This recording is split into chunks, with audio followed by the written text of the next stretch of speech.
అందరూ సమానమే ఇప్పుడు మాట్లాడుతున్నారు చూడండి, నాన్ సెన్స్ అది. సార్. సృష్టిలో పరమాత్ముడు సృష్టి సమానం, కానీ సృష్టిలో ఏది సమానం కాదు. దేనికదే యునీక్. ఇది గుర్తుపెట్టుకోవాలి. మీరే, నేనే. అదే మీకు ఇద్దరు పిల్లలు, మీకున్న ఇద్దరు పిల్లలు, ఎవడ ఐడియాలజీ వాళ్ళదే.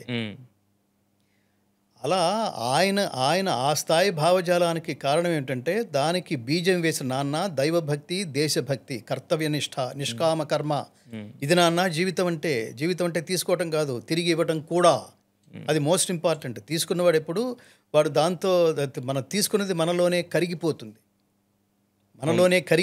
తర్వాత కాలంలో విరిగిపోతుంది. కానీ మనం సమాజానికి ఇచ్చేది అదే మనతో వస్తుంది. చిత్సు అంచుపైన నడిచొచ్చేదే నిక్కమైన కీర్తి అని నారాయణ రెడ్డి గారు అన్నట్టు.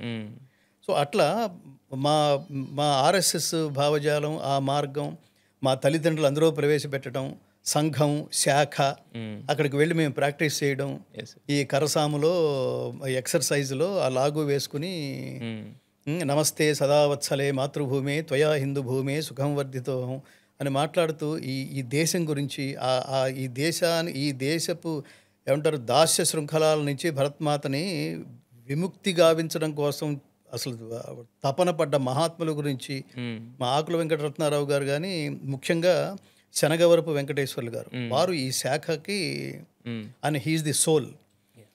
సో ఆయన కొంతమంది చెప్తుంటే అలా ఉంటుంది, కొంతమంది మాట్లాడుతుంటే అలా వినాలనిపిస్తుంది, కొంతమంది మాట్లాడుతుంటే అట్లా చప్పట్లు కొడతాం, కొంతమంది మాట్లాడుతుంటే స్థానంలాగా విని వెళుతూ దాన్నే ఆలోచిస్తూ వెళతాం. కొంతమంది ఇంకా నెక్స్ట్ లెవెల్కి వెళ్ళి లేదు ఇవాళ ఈయన చెప్పింది కరెక్ట్, ఇదే మార్గంలో నడవాలి అని ఒక స్థిరమైన నిష్టతో బలమైన లక్ష్యం ఏర్పరచుకొని ముందుకు వెళ్ళిపోతాం.